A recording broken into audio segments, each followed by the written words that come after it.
আল্লাহ তাআলা মধ্য শাবানের মধ্যরাতে, মানে এই শবে বরাত এটা ফার্সি শব্দ। কি শব্দ? ফার্সিতে আমাদের এই ভারতীয় উপমহাদেশের মধ্যে বলে আর কি শবে বরাত, আর আরব দেশের মধ্যে বলে লাইলাতুন নিসফে মিন শাবান, লাইলাতুল রাহমা, লাইলাতুল মাগফিরা, লাইলাতুল বারাআ, লাইলাতুস সাক, এরকম নাম। এর মধ্যে উল্লেখযোগ্য হলো এইটা লাইলাতুন নিসফে মিন শাবান, শাবানের মধ্যরাত। মানে আল্লাহ তাআলা এই শাবানের মধ্যরাতে তার বান্দাদের কাছে প্রথম আসমানে নেমে আসেন।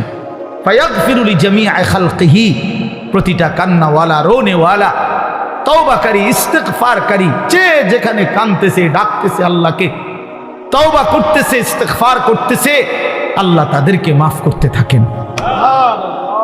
ইল্লা লিমুশরিকিন আও মুশাহিন, হ্যাঁ তবে কোন মুশরিককে, শিরিককারীকে মাফ করেন না, এবং কোন হিংসুক, বিদ্বেষকারী, ঝগড়াটে এমন মানুষকে আল্লাহ তাআলা মাফ করে না।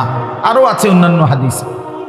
তো আমার বাপ, এটা মূলত আপনাদের কাছে একটা গুরুত্বপূর্ণ কথা। ছেলেরা, বাবা, তোমাদেরকে বলি, প্রিয় ভাই আমার, শুধু বিরানি, শুধু খিচুড়ি, এ জিন্দিগি শুধু বিরানি, খিচুড়ি, লাফালাফি, ফালাফালি, এতটুকুর জন্য না বাপ। শবে বরাত বিরানির রাত না, শবে বরাত খিচুড়ির রাত না, শবে বরাত জিলাফির রাত না, আল্লাহ তাআলার গোলামি করার রাত, আল্লাহ তাআলার বন্দেগী করার রাত। এত লম্বা সেজদা দাও, লম্বা রুকু করো, একাকী কাঁদো, তোমার দুঃখ নিয়ে তুমি কাঁদো, তোমার গুনাহ নিয়ে তুমি কাঁদো। একবার নামাজ পড়ো, একবার দোয়া করো, একবার জিকির করো, একবার তেলাওয়াত করো। যার একটু পর পর বিশ্রাম করে করেই রাত, যার যেটুকু শরীরে কুলায় সাধ্যের বেশিটুকু দিয়ে আল্লাহর বন্দেগীতে লেগে থাকা, এটাই শবে বরাত। আল্লাহর নবী সাল্লাল্লাহু আলাইহি সাল্লাম তিনটা আমল বলছেন। এক নাম্বার তো হলো ফাকুমু লাইলাহা, রাত্রি জাগো, রাত্রি জাগো, ইহইয়াউল লাইল, রাত্রিটাকে জীবন্ত করা। আরেক হাদিসে আছে রাত্রিটাকে জীবন্ত করা, রাত্রিকে জীবন্ত করা মানে আল্লাহর জিকির, ইবাদত, তেলাওয়াতের মাধ্যমে রাতটাকে জীবন্ত করা। আর সুমু নাহারাহা, পরের দিন শনিবার অর্থাৎ 15 তারিখ যেটা, ওই দিনকার রোজা রাখা।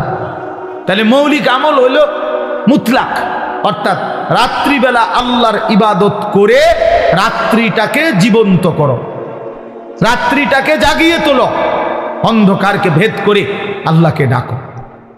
আল্লাহ তাআলা বেশি বেশি বেশি বেশি, আমরা কিতাবে এখনো গাড়িতে বসে আসতে আসতে পড়তেছিলাম, একটা গুরুত্বপূর্ণ আমল হলো রাত্রিবেলা বেশি থেকে বেশি দোয়া করা। বারবার বলে, একবার হুজুর লম্বা করে দোয়া করছি, যা কইছি সব মিলাই আল্লাহর রহমতে তেমন কিছু আর বাকি নাই, কইছি যা বলার বলছি না, বরং দোয়া বারবার করে। নবী সাল্লাল্লাহু আলাইহি সাল্লাম বলেন, কোন ঈমানদার দোয়া করে ক্লান্ত হয় না। দোয়া করে কি হয় না? ক্লান্ত হয় না। আবার বলো, আবার বলো, আবার বলো, আবার বলো, বারবার বারবার বারবার।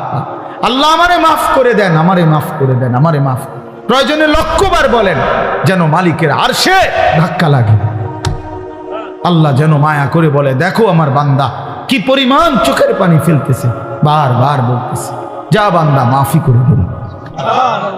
এই জন্য নামাজ পড়বেন, নামাজ পড়বেন, যার যেতুর ভাল লাগে।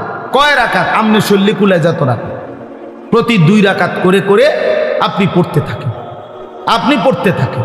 যতবার ভাল লাগে অতবার দোয়া করেন, যতবার ভালো লাগে অতবার তাসবিহ পড়েন, সুবহানাল্লাহ, আলহামদুলিল্লাহ, আল্লাহু আকবার, লা ইলাহা ইল্লাল্লাহ। তাসবিহ পড়েন, সারা রাত জেগে ইবাদত করেন। প্রত্যেক বছর নিয়ম হইল, কি নিয়ম বানাই নিছি আমরা, প্রতি বছর আপনারা আসার পরে 2 ঘন্টা লাগাইয়া শবে বরাতে ওয়াজ কইরা বুঝাইবে যে এই হইল শবে বরাত, এটা ইবাদতের জন্য উচিত। এরপরে দোয়া কইরা জিলাফি নিয়া, বুঝছেন নি সবাই? যে ঠিক বুঝছি তো, বুঝছেন তো, আমিও কই তো, আমল করবেন কোন বছর? আরে কও না, তুমি জিঙ্গাও, তুমি আমরা 200 বছর ধরে কাল বুঝতে নেই আসেন, আমরা আপনাদের প্রতি বছরে কথা এটা বুঝাইয়া কই তো, আপনি আমল করবেন কোন বছর? কোন বছরের মানে কোন সবে বরাতের লাগে আপনারা যে 30 বছর বুঝাইতে আছেন কিটা? হ্যাঁ, এটা কি প্রত্যেক বছরে এটা এত দিন লাগেনি কথা এটা বুঝাইতে? আপনারা তো বুঝাইয়েই কইলাম যে সবে বরাত একটা ইবাদতের রাত, সবে বরাত একটা নেকির রাত। সবে বরাতের কথা হাদিসের মধ্যে আছে, রাসূলুল্লাহ সাল্লাল্লাহু আলাইহি সাল্লামের সাহাবায়ে কেরাম থেকে বর্ণিত আছে। সবে বরাতের মধ্যে করণীয় হলো সন্ধ্যা থেকে নিয়ে ফজর পর্যন্ত যার শরীর শক্তি সামর্থ্য অনুপাতে কেউ 20 রাকাত, কেউ 100 রাকাত পড়ুক, কেউ 200 রাকাত পড়ুক, কেউ পুরা কোরআনুল কারীম খতম করুক, কেউ জিকির তাসবিহ তেলাওয়াত দোয়া কান্নাকাটি করতে থাকেন। তো এই কথাইটা আপনি বুঝছেন না?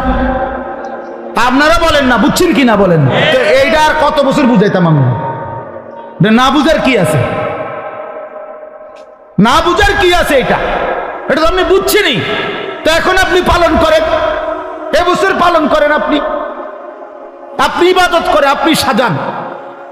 মানুষ নিজেই তো নিজের কাজের পরিকল্পনা করে না বলেন না? তো আপনি পরিকল্পনা করেন, আপনি ইফতার করবেন কখন, ইফতারের পরে মাগরিব থেকে এশা আপনি কি করবেন, এশার পরে এরপরে আপনি খানা খাবেন কখন, সেহরি খাইবেন কখন, মসজিদে কতক্ষণ থাকতে চাচ্ছেন থাকেন, আপনি কতক্ষণ থাকেন মসজিদে, আপনার জায়গায় আপনি থাকেন, ওইদিকে উনার জায়গায় উনি কাঁদুক আপনি জিকির করেন, উনি তেলাওয়াত করুক আপনি সেজদা করেন।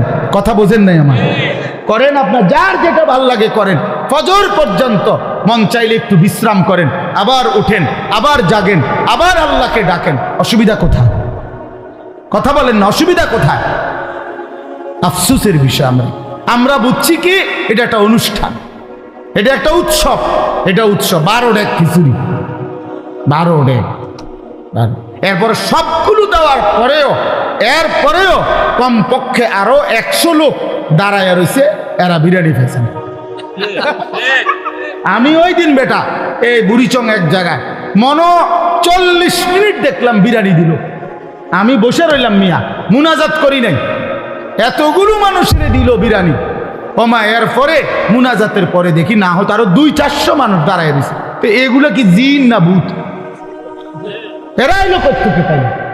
তাহলে আগে দিল কারে? তাইলে করে ইনসাফের কথা বলে। তাইলে বাপ বিষয় তো এটা না, বিষয় হলো ইবাদত। আমি কোথায়, আমার ধর্ম কোথায়, আমি কোথায়, আমার আল্লাহ কোথায়, আমি কোথায়, আমার রাসূল কোথায়, আমি কোথায়, আমার কোরআন কোথায়? আহা, এইটুকু ভাবনা যদি প্রিয় ভাই বাপ কারো মধ্যে না থাকে, যে যেমন আছেন, যার যেটা ভাল লাগছে জিন্দিগি এভাবেই কাটাইতেছেন, আমার বাপ এখানে তো শেষ না। কোরআনুল কারীমের মধ্যে আল্লাহ তাআলা স্পষ্ট বলছেন, ইন হিয়া ইল্লা হায়াতুনা দুনিয়া নামুতু ওয়া নাহইয়া ওয়া মা নাহনু বিমাবউসিন। আল্লাহ তাআলা বলে কাফেরের কথা, বেঈমানের কথা, সমস্ত কাফের বেঈমানের বক্তব্য হলো জীবন মানে শুধুই দুনিয়া, শুধুই দুনিয়া। ইন হিয়া ইল্লা হায়াতুনা দুনিয়া, আর কিছুই নয় জীবন, শুধুই দুনিয়া। দুনিয়া খাইয়া পইরা ভালো আছে, জিফুত লইয়া বাত মাছ নিয়া ঘর দুয়ার বাজার ব্যবসা করে ভালো আছে, এই তার মানে তো দুনিয়া, তার মানে দুনিয়া ভালো আছে।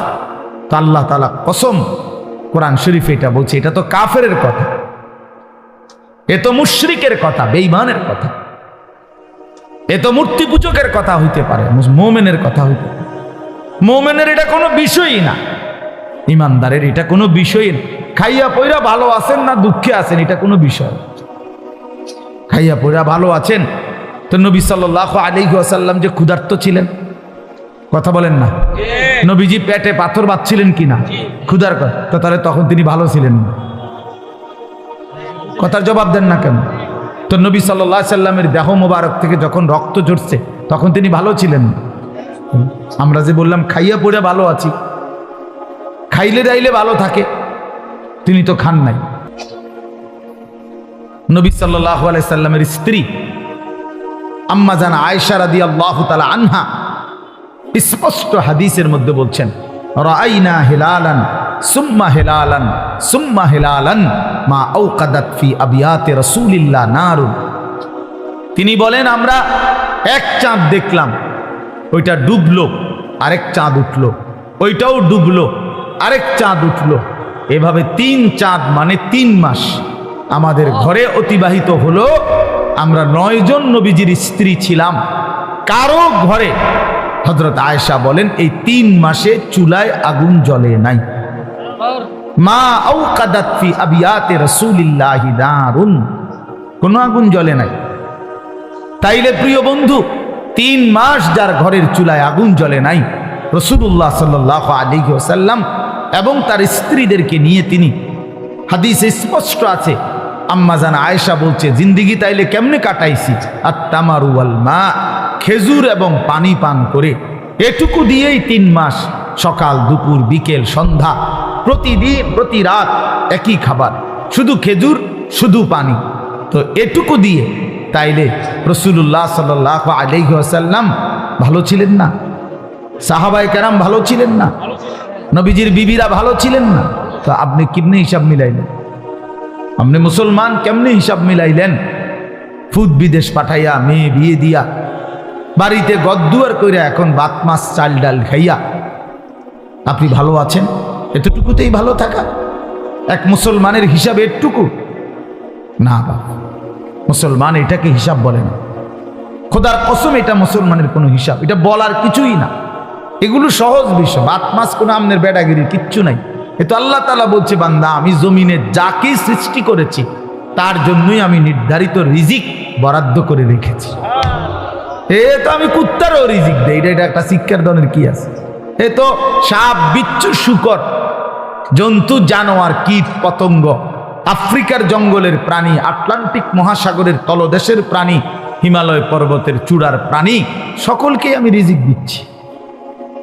এ তো আশ্চর্য কিছু না বান্দা, এক একজনকে আমি এক এক রিজিক দিচ্ছি বন্টন করে, এটা তো তেমন কিছুই না। যৌন চাহিদা পূরণ তো সবার হচ্ছে ছেলেরা। তুমি রাত দিন মোবাইলে তোমার শাহওয়াত পূরণ করো, তোমার মনের অবৈধ লিপ্সা, নারী ছবি দেখে, উলঙ্গ দৃশ্য দেখে মনে করছো না রে ভাইয়া, এ তো জানোয়ারেরও পূরণ হয়, কুকুরেরও তো বাচ্চা হয়, কুত্তারও তো ছাও হয়, কুত্তারও তো বাচ্চা হয়, সেও তো যৌন চাহিদা পূরণ করে। তাহলে এটুকুই জীবন, শুধু এতটুকুই জীবন আমাদের। একটা রাত পুরাপুরি কেটে গেল মোবাইল দেখতে দেখতে, একটা দিন পুরা কাইটা গেল মোবাইল দেখতে দেখতে, 8 ঘন্টা জীবন থেকে চলে গেল বন্ধুদের সাথে গল্প করতে করতে। এটা মুসলমান? এটা মুমিন?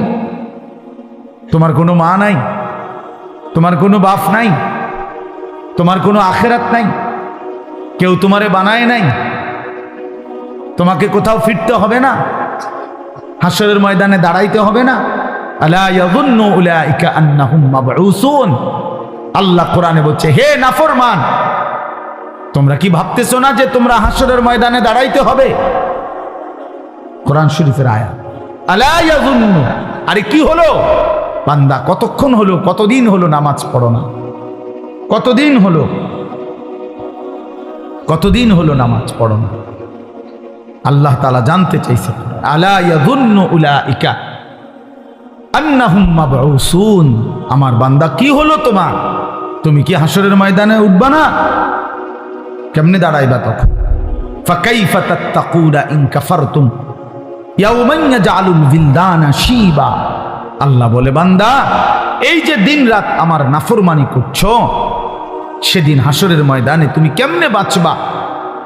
যেই দিনের একদিনে হাসরের মাঠে দুঃখ যন্ত্রণা পেরেশানিতে, খোদার কসম আল্লাহ বলে, একদিনেই হাসরের মাঠে যন্ত্রণা আর আযাবে আর অস্থিরতায় কোলের বাচ্চা বুড়া হয়ে যায়। একদিনে। অতএব আমি আপনাদের কাছে স্পষ্ট বললাম, আপনারা প্রত্যেকে ইনশাআল্লাহ ইবাদত করবেন। কি করবেন বলেন? নওজোয়ান ভাই, তোমাদের কাছে বন্ধু, তুমি আমার ছোট ভাই, তুমি আমার সন্তান, আমারও সন্তান আছে, 15 বছর 16 বছর হয়ে গেছে। অতএব 15-16 বছরে তোমরা আমার সন্তান, এর চাইতে একটু বড় হইলে তুমি আমার ছোট ভাই। প্রিয় ভাই আমার, নষ্ট হয়েও না, চরিত্রহীন হয়েও না বাপ, জিন্দিগিটা নষ্ট করো না বাপ, একদিন আফসুস করবা। আজ হয়তো কেউ ফেরায় না তোমারে, এই জন্য তুমি রঙ্গরসে আছো। কিন্তু একদিন সত্যি সত্যি তোমাকে ফিরতেই হবে। হয় বৃদ্ধকালীন শরীর তোমারে দুর্বল করে দিবে, নয়তো কোনো রোগ শোক তোমারে দুর্বল করে দিবে, নয়তো মৃত্যু তোমারে থামাই দিবে। তোমাকে বরণ করতেই হবে। হয় তুমি মরে যাবা, নয় তুমি বুড়া হয়ে যাবা, নয় তুমি এমন কোনো মারাত্মক রোগে আক্রান্ত হবা যে রোগ আর তোমাকে সোজা হইতে দিবে না। অতএব প্রিয় বন্ধু, নষ্ট হইও না, চরিত্রহীন হইও না। সবে বরাত আল্লাহ যদি হায়াত দেয় তো কালকে রাতেই নিজে দোয়া করে, নিজের কান্না নিজে কাঁদো, নিজের দোয়া নিজে করো, আল্লাহর কাছে বলতে থাকো। আল্লাহ তাআলা আমাদের সবাইকে তৌফিক দান করেন।